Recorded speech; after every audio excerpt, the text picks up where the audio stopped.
fitting up a water bottle on a Mitsubishi Triton MNML. Guys, so we get a lot of inquiries about the overflow bottle over here. The water bottle that sits over here on the bottom, right down here on the car. So we're just telling people, you did get a water bottle inside your bull bar. Just with this water bottle, you just move it.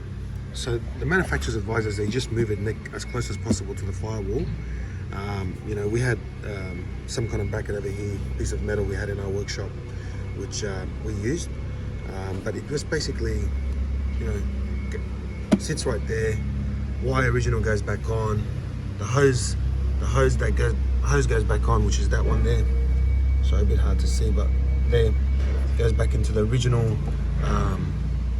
motor. So yeah, and that's probably a very good spot for it to sit. It's just for, sorry, it's not overflow, it's just for window washers. We've had a lot of inquiries about it, but yeah, I'm glad this video can help some people when installing the water bottle. Okay, thank you very much.